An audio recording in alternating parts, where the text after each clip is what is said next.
This is an update to parts 3 and 4 of my mechanical raid team guide, and it's not going to be a scripted kind of thing. I'm just going to be rambling my way through it. Well, in all honesty, I do that anyway, but I'm going to be trying to script my proper videos more in the future. But for this one, I'm just going to be nattering about the various changes that have been made to this boss and how they will affect how you want to play this fight, because the previous two videos I made on this boss are now kind of hopelessly obsolete. So you'll notice now, instead of Eldrion, I'm using Helbrecht, because Eldrion, not only does the boss no longer target Psykers, so you can't use Eldrion to bait him into certain areas, Eldrion's passive ability now no longer boosts the damage of X to Rho. So Eldrion's out for this boss now.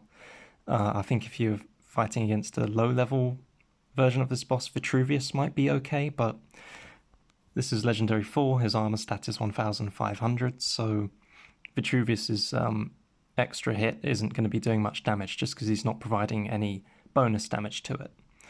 So Helbrecht here, my one's passive isn't maxed out, it's only giving plus 1050 damage, it can top out at 1500, so there's a lot of room for my Helbrecht to grow and deal more damage, and I think you can do a lot better here with Galatian instead of the Biovore as well, but I'm just stuck with what I can use, and I definitely can't be using the Biovore here. But definitely Galatian is a shout against Morty. You can do some good stuff with him if you have him built, or if you want to build him for Mortarion, that's not a bad idea necessarily. I'm just stuck with my old reliable Biovore. So because I can't use Eldrion to bait the boss anymore, I'm instead going to have to bait him into the position I want him to be in, just with my initial setup of characters and my Spore Mine. So I'm just going to do that now. I want to get Rho up onto this bit of high ground, and Helbrecht and Aleph supporting him, so it's good to get them all over to that side of the map. I want to draw Mortarion into this area here, and to do that I need something here. And then I also need something that'll be 3 hexes away from him, so that he's drawn as far forward as possible. If I had Helbrecht standing here, Mortarion could just move so that his lower edge is in this part of the map, and then he'd be able to cast the lantern in this area and still cover both Rho and Helbrecht. So I could potentially put Helbrecht here and then put a Spore Mine here, or have Helbrecht here and put a Spore Mine there, but I'll go over why I don't do that. So what I do is I put a Spore Mine here. The reason for that is that if I put a Spore Mine here instead, it would be within the lantern. That would all be fine. It would bait Mortarion to fire his lantern off here. Actually, I'll just show where I move Actus and Tan to. So I just move them over to this side of the map. They're well out of the way and not likely to pull not able to pull the lantern into being fired at them. So Mortarion, he likes to cover the most targets possible with the lantern, so he's got 3 targets here that he can cover by casting it to the south from this location, so that's what he's going to do. Now, I put the Spore Mine here, because if I put it here, at the start of the next turn it will move forward and explode, and that would have a 10% chance of being turned into a Poxwalker. And I don't actually have any direct ways of dealing with the Poxwalker in that turn. I've got other stuff I want to do with my characters, so if that were to happen, that Poxwalker would just be left, and then it would be able to attack Helbrecht, who I want to have standing here later on, before any of my summons have a chance to have a go at it. And I don't want Helbrecht being hit, because he's not the best. He's he's only 3 stars, and he's only at Diamond 2. He does have 2 health upgrades and 1 armor upgrade, but still he can stand to be a lot stronger, and I don't want him taking any additional hits. So that's why I've put the Spore Mine here. So let's just see Morty, so he's used his lantern. Important here to move Rho first instead of moving Aleph. I'm going to be moving Aleph onto this hex. But if I move Rho first and then I move Aleph, I'll get Rho healed up via Aleph's passive. It's only 412 health, but little bits of health can make all the difference in this boss fight. Now I've got make sure I move Helbrecht into position before I do anything else, because I want his damage boost on Rho, and attack with him, because why not? get my scarabs out. Now it's important here to spawn scarabs before Skitari. That is because just in case this spore mine gets turned into a poxwalker, when it gets turned into a poxwalker, it'll be on the hex it's currently on, and that is a tall grass hex. So if your Skitari is spawned first, they will act first of your summons. One of them will be killed in the next turn, so there will only be one Skitarius, but that Skitarius will act first out of your summons. It will attack the Poxwalker on this hex, and because the Poxwalker is in tall grass, that will reduce the hit count against it by 2, down to the minimum of 1, which means that your Skitarius basically won't do anything to that Poxwalker, and it will have essentially just wasted an action. By spawning these Scarabs first, each Scarab Swarm at the beginning of the next turn will still have 4 members, so I think just one of those flying over to the Poxwalker and attacking it would be enough to kill it. And whereas if the Skitarius acts first, the Skitarius will have to attack the Poxwalker, and then one of the Scarab Swarms will have to attack it anyway. So you might as well make sure that your summons are as distracted as little as possible, and that's the way to do it, I think. So I can start attacking with Roe now. And I think I make a bit of a mistake here. So when Tan spawns his 2 Skitari, due to his deployment rules, he'll be spawning 1 here and 1 here. As a general rule, I like to have Tan to the north or northeast of Mortarion. And that is because Tan likes to spawn his summons. He has a bias towards spawning them to the north and northeast. To the north, then the east, then the south, then the west, going from highest priority to lowest priority, assuming no factors of terrain making them want to spawn in certain areas, like tall grass making them want to spawn somewhere where they wouldn't otherwise if all the ground around Tan was just flat. So if you have Tan to the west or south of Mortarion, Tan has a range of 2, so if you're shooting at Mortarion to keep Tan out of the Arch Contaminator range, what will happen is he'll spawn his Skitari into melee with the boss, and then Mortarion's Arch Contaminator will just kill those Skitari at the beginning of the next turn. So you'll often find yourself, if you don't have Tan to the north or northeast or east of the boss, that he will end up spawning Skitari adjacent to the boss and getting them killed immediately, which obviously is no good for you. So yeah, as a general rule, I try and move Tan up the east side of the map and get him either staying on the east or moving over to the northeast, or kind of moving in between the two as and when it becomes necessary. But back to this being a mistake. So I put Actus here, so by the deployment rules of Tan, he's going to spawn a Skitarius here and a Skitarius here. Mortarion, he doesn't have a particular preference for which Skitarius he's going to attack with Plague Wind in the next turn, and that's what he tends to like to do, is attack a summon with Plague Wind. If he attacked one of these summons with Plague Wind, I don't think he'd get any kills, so he prefers to attack the Skitari, where he'll definitely get a kill on a Skitarius, at least 1, possibly 2 if he gets very lucky with the amount of damage that he does. But as long as you spawn a Skitarius at range 2 from him, because he has no preference for which Skitarius he wants to attack, he will simply stay in position and attack the closest one. So that's all well and good, because I'm spawning a Skitarius here. Plague Wind, it has a range of 2, so Mortarion can just sit next to that bit of high ground and use his Plague Wind on Skitarius here, and that'll all just be fine. However, the other Skitarius that spawned here will die. The Plague Wind, it just does so much damage that there's no chance for it to survive. And there's also no chance for the Skitarius to survive if it's on the hex where Actus currently is. However, if I put Actus on this hex, what would happen is the first Skitarius would be spawned where Actus currently is, and the second Skitarius would be spawned here, where I currently have selected. So the same thing would play out. Mortarion would use his Plague Wind on this Skitarius, and this one would die. However, Actus would only be 1 hex away from the Skitarius that is attacked with Plague Wind, which means he'd take less damage from Plague Wind. Ultimately, in this battle, this doesn't end up biting me on the arse, the fact that I leave Actus over here so he takes extra damage from Plague Wind. However, I did use a reset stone on him recently, so his active ability isn't restoring much health. It's only restoring around 2,000, as opposed to 3,000 like it was before. And as a result of me being a bit blasé here, he does almost die. So if you want to be careful, and you're in this situation, putting Actus here would definitely be the better bet. You do have to be careful with this map though, because of the burning grass here. The fire can kind of spread randomly to any one of these 3 hexes. So just be careful of that and how that will affect you, the spawns of your Skitari.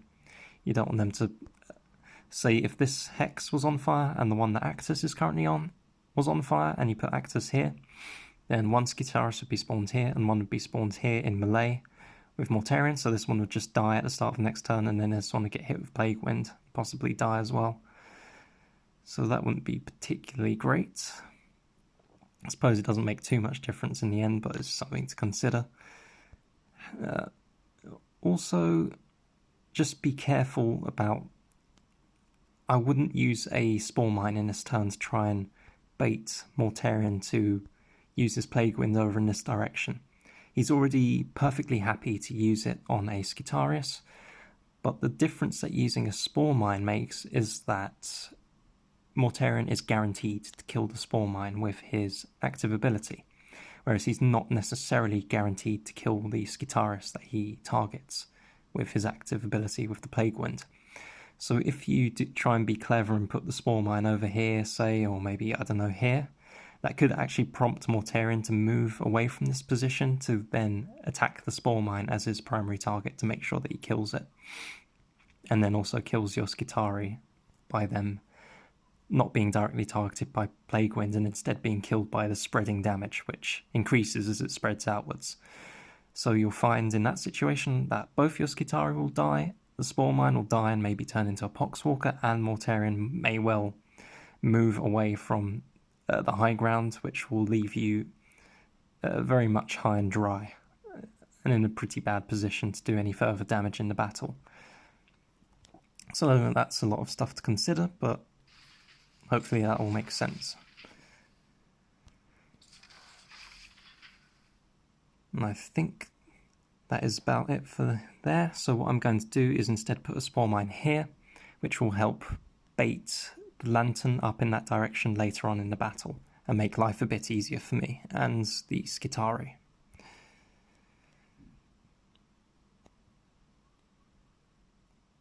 And I have, yes, I'm about to say I have told it to move forward, but there was just a bit of lag there.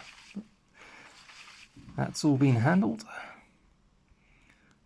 So now I don't want to build up too many units in this area. I don't want to bait a Plague Wind, not Plague Wind, Lantern in that direction. And I want Mortarion to stay still. So to get him to stay still, what I can do is put Tan up here. When he attacks, he'll spawn the Skitaris up here, and that will give Mortarion 5 targets to hit with the Lantern, which will just prompt him to stay where he currently is, next to the high ground, exactly where I want him, and that will all just be great. Now here I've used Helbrecht's active, and I'm about to use Rose active as well. In an ideal world, I think I would use Helbrecht's active at the start of the next turn. However, because mine, again, is only 3 stars and Diamond 2, he simply doesn't have the health to consistently survive 3 rounds of Arch Contaminator. So, at the end of this turn, and at the beginning of Morty's turn, Helbrecht will be hit by Arch Contaminator for the 2nd time. So if I was to use his active ability at the start of the next turn, he would then be locked in position at potentially less than 1/3 health, and then he'd be finished off by Arch Contaminator in the next turn. Whereas what I end up doing is I actually use the active now, and then in the next turn, at the end of the turn, I moved Helbrecht away from Roe to keep him alive, and then I move him back into this position the turn afterwards just to keep him alive a bit longer and get a bit more damage out of him before he inevitably is killed by Arch Contaminator. It might be a bit confusing the way I've described it, but hopefully it'll be a bit more obvious later on. But that's just to say that if you have a stronger Helbrecht, you may want to save his active and Rose active for the next turn rather than this one. Because in this one, there's not much going on. I attack with Aleph, and I attack a couple of times with Tan, but I'm not using Conqueror mode or anything like that, so the amount of additional hits that I get from my mechanical summons is 0. I only get 3 mechanical hits in, so it's not the best time to use Rose active really, but as far as I could see, it was probably the best for me in this specific situation.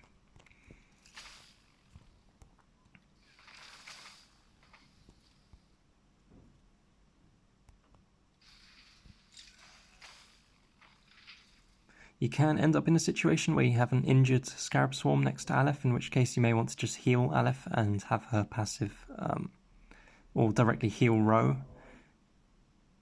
because otherwise the passive may not heal Ro, and you'll find that Ro's and Aleph's, both of their health pools start getting quite low, and it gets hard to potentially keep one of them alive, especially if you're relying on RNG from Aleph's passive to do enough healing to keep them alive. So just be careful of that as well. Don't let the health of Aleph and Ro slip too low. Only attack with Aleph if you really feel like you have the ability to do so without letting things get out of control. So I've spawned Skitaris here just to sort of keep them out of the way. And now, as I said before, I'll be baiting a Lantern up to the north. And finally what I'll do is I'll spawn a Spore Mine here. And the idea behind that was that I might, these Scarab Swarms, they tend to like to swarm around here because they like to fly into tall grass if possible. So you'll often get a Scarab Swarm here and maybe one here as well. And so the idea was that the Spore Mine would float over this way, and that might give Mortarion a good target to hit with his Reaping Scythe when he uses it later on. But that's not what ended up happening. So putting a Spore Mine here, it was a bit of bet hedging that might work in some situations, but it didn't work here. So overall, I think I'd advise against doing this because it just increases the chances of you getting another Poxwalker spawned, which is no good.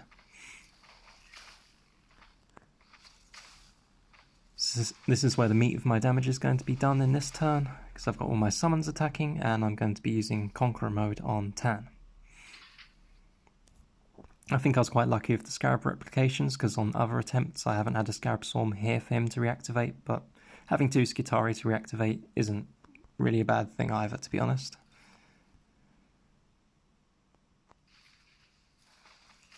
So using Actus is active, because I'm expecting him to get hit by Plague Wind later on, well, after this turn. And it also gets an extra hit in the turn where Ro is boosted by Helbrecht's active, and he has his active online, and he has Helbrecht's passive boosting him too. So that's all good stuff.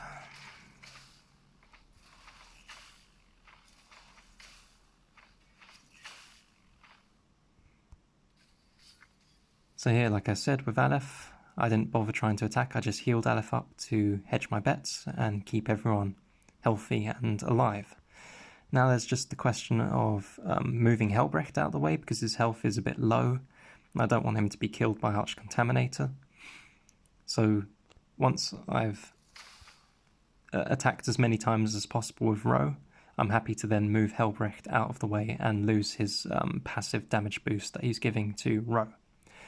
So move Helbrecht, and if I move him here, he has a movement of 4, so even if a Scarab Swarm moves into this place, I can potentially just move Aleph out of the way and move Helbrecht onto that hex instead.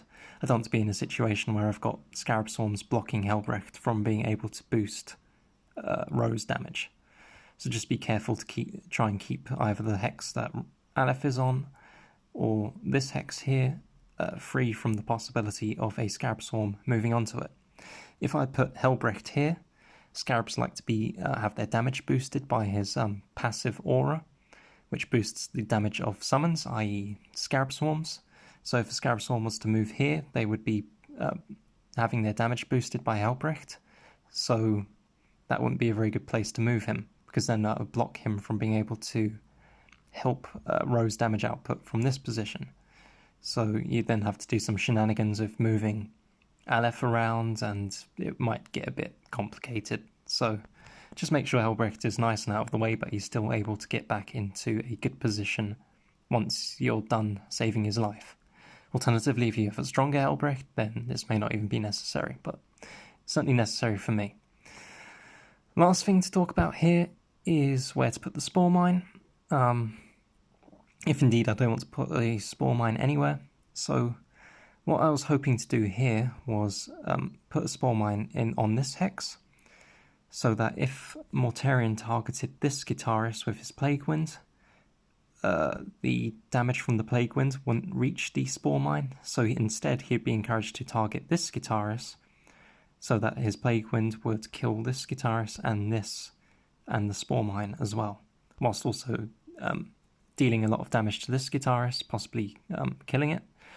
So that would be very much be favoured by Mortarion's AI, because his Plague Wind AI, it seems to prioritise attacking summons because it deals double damage to them.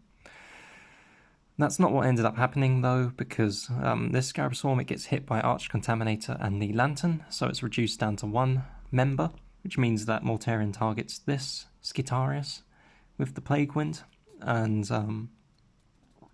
that means that he's able to kill this Scarab Swarm and this Guitarist and this Guitarist.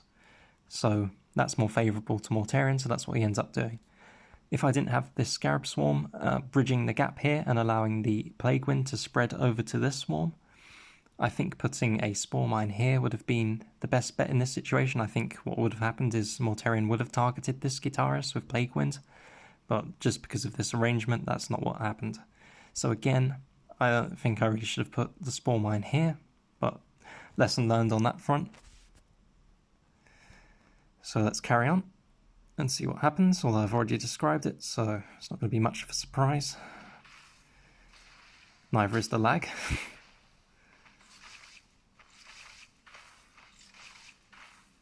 So now I've had both of those Spore Mines explode and potentially turn into Poxwalkers, which wouldn't be very good for me, but everyone's just about survived that. Now it's time to get Helbrecht back into position and boosting Row again. So now I'm thinking, what is Mortarion going to do in the next turn? And due to the lack of Skitari now on the field, it's likely that he's going to use Reaping Scythe against Scarab Swarms. Obviously I want to be triggering the Scarab Swarms to attack with Conqueror mode, so I have to be very careful about not getting at least Tan and maybe Actus 2 killed by Reaping Scythe. So what I do is I move Tan here, and that is because in this turn I can get him to trigger 2 Scarab Swarms with Conqueror mode, but then at the beginning of next turn, this Scarab Swarm will be killed by Arch Contaminator, which will leave only 1 Scarab Swarm adjacent to Tan, which will make the Scarab Swarm less of a priority for Mortarion to attack. The likelihood will be is that he'll be attacking these Scarab Swarms instead. And that's just something to be conscious of, a little trick you can do where you use dying Scarab Swarms just to deprioritize certain characters from being attacked. I definitely don't want Tan and Actus to be hit by Plague Winds, because with the level of health that that Actus has, he's definitely going to be killed by that. So to sweeten the deal even more for Mortarion to hit this healthy Scarab Swarm with his Reaping Scythe, I've now moved Aleph next to the swarm. I don't mind if Aleph gets killed by this ability, because when she explodes, she triggers Rose active anyway. So missing out on her being able to attack in the last turn, it doesn't actually make any difference in terms of the number of times that Ro's passive ability gets triggered over the course of the battle. So I'm perfectly okay with her to die at this point. I don't need her healing anymore or anything like that. So yeah, just move Aleph over there. Now I'll do what I said I'd do with Tan and Actus. Get them triggering these Scarab Swarms again. And finally, what I do with the Biovore is I think I make a mistake, because I put a Spore Mine here to further sweeten the deal, to definitely make sure that Mortarion hits this Scarab Swarm. Now, if Mortarion were to use his Reaping Scythe on this swarm, he could maybe kill Tan. I don't think it does enough damage to do that, so he'd get 1 kill from doing that. Alternatively, he could use Plague Wind on this Scarab Swarm, deal a significant bit of damage to Tan, but again not kill him and kill Actus. So in either of those situations he'd only be scoring 1 kill. So I think I was just being a little too cautious in distracting his attention away from them. On the other hand, of course, he could have used his Reaping Scythe against Helbrecht here, and then killed Roe and this Scarab Swarm as well. So I'm not sure exactly how he's going to act, whether he'd prefer to hit this Scarab Swarm or Helbrecht, but the safe money was on putting the Spore Mine here, but it turns out that that wasn't necessary. I was also kind of just expecting Helbrecht to die, which made this move even more stupid, because there'd only be a worry about Helbrecht being hit with the Reaping Scythe if he survived this turn. So this really was just a kind of a big mistake on my part. I shouldn't have put a Spore Mine here, I don't think, really, at all. But, yeah, it just ends up being turned into a Poxwalker, and that backfires on me quite a bit.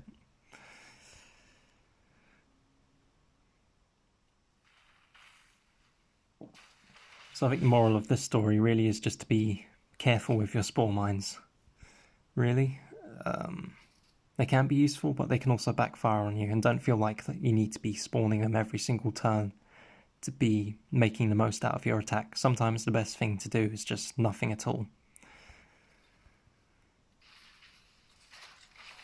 But yep, just getting the last few hits out of Roe, and that's essentially the end of this replay.